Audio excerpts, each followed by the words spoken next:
Naam, karibu tena mtazamaji na shukrani sana kwa kuchagua taarifa za jukwaa la KTN. Tunaposema kwamba mtoto anaweza kuwa na tatizo la kuongea, wengi mmeingiwa na mshangao na mshtuko. Nasema si tunadhani mtoto anakuwa kulingana na umri wake na watoto huwa ni tofauti. Lakini leo tuko na mtaalamu hapa studioni. Na kushangaza ni kwamba kila siku ya wiki anapokea zaidi ya watoto 30 walio na tatizo la kuongea. Na ndiposa leo tunataka kuliangazia swala hili kwa kina hata zaidi. Tuangazie mtoto anachelewa kuongea kwa sababu gani? Wewe pia tuambie unadhani tatizo linakuwa nini? Tuko na Ilona Muthamya Ochido ambaye ni mtaalamu anayefunza kuongea. Kwa kimombo ni speech therapist. Asante sana kwa kuwa nasi. Kwa siku unapokea zaidi ya watoto 30? Ndio, na kwa mwezi tuseme about 700 kwa mwezi 700 ambao unawapokea walio na tatizo la kuongea. Naam. Kwa hivyo tunaposema kuhusu tatizo la kuongea ni tunaozungumza kuhusu nini? Mtoto ambaye hajaongea tuseme by the time amefika miezi 15 hajaanza kutamka lolote. Mtoto ambaye tuseme hafanyi ile michezo ya kitoto, mtoto akiwa mchanga ile sema inaitwa babbling kwa kizungu, ile ba da. Kunao ambao tuseme wanagugumia, so wanastama ama wanastata.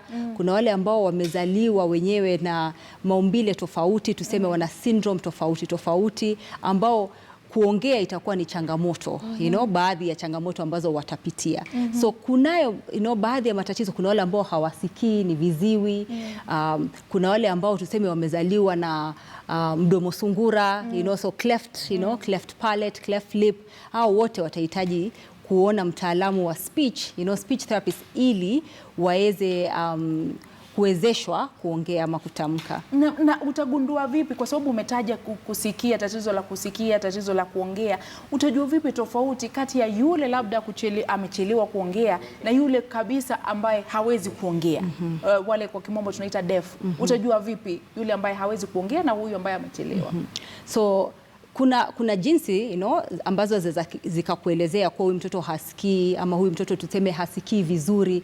Mtoto ambaye hasikii huwa si lazima uwe ni kiziwi, kwa sababu kuna wale watoto wote akisiki na wale watoto wote huwa wana mafua, wanapata homa, makamasi. Hiyo yote inaweza kusababisha kutosikia. So hatujui, lazima sasa tuchunguze tuone mtoto wako tuseme hiyo amepata mafua zaidi ya vile anapaswa. Labda tuseme umempeleka skuli mapema ama na wenzake ambao wanakuja nyumbani na wanapata kumwambukiza. Na so watoto wachanga wanaelezea wazazi kuwa huwa maji inakwama kwenye sikio.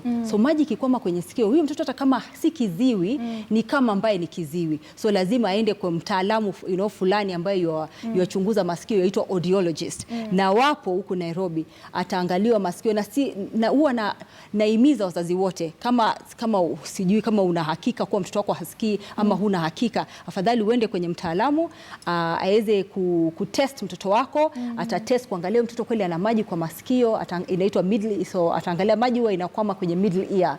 Na hiyo test hiyo fulani inaitwa tympanometry. Alafu pia ataangalia pia ile organ ya masikio ambayo iko ndani ya inner ear, angalie kwa njoo hawezi kuhakikisha. Lakini anasema kama mwenyewe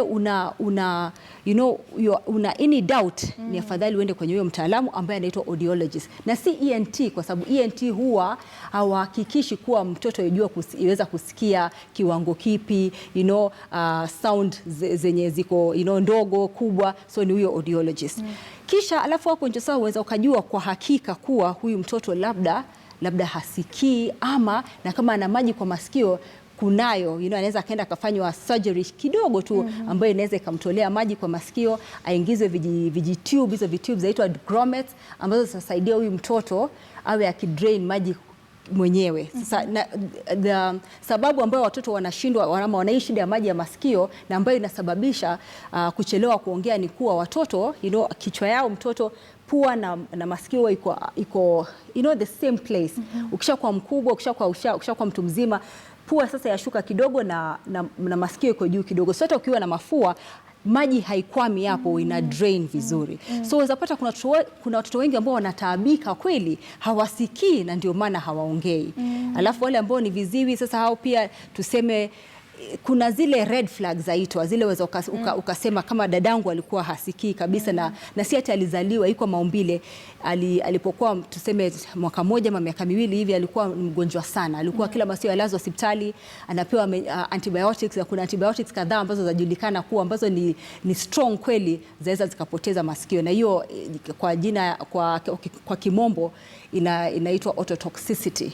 So mtoto amepewa dawa. Kama mtoto wako amekuwa ni mgonjwa alazwa sana hospitali, ni vizuri kuona mtaalamu wa masikio, audiologist, aweze akakueleza kwa hakika kwa mtoto wako yasikia kiwango kipi. Na vile ambavyo umetaja antibiotics, nikafikiria, je, kuna vitu ambavyo sisi wenyewe tunavifanya ama tunawafanyia watoto ambavyo vinaweza kuwaweka kwenye hatari hii inaweza kusababisha wao kuchelewa kuongea kwa mfano?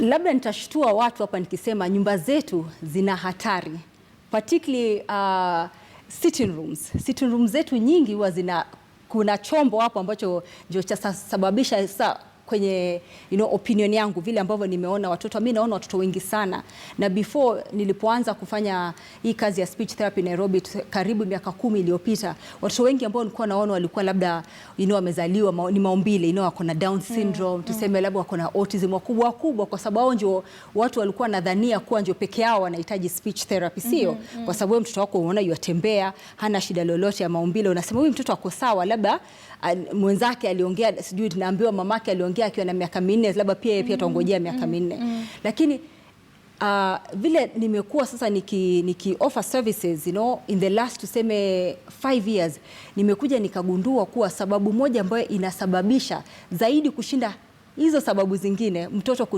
kuchelewa kuongea ama kutoongea ni TV ama simu ama tablet ama laptop ama kompyuta, hizo gadgets zote, kwa sababu na nimeeleza hivi na naeleza hata nina channel ya YouTube ambayo nazidi tu kueleza na kupasha wazazi hii habari kwa TV na smartphone, hizo zote screens zafanya mtoto kupenda sana, ni kama inakuwa ta addiction mambo ya TV.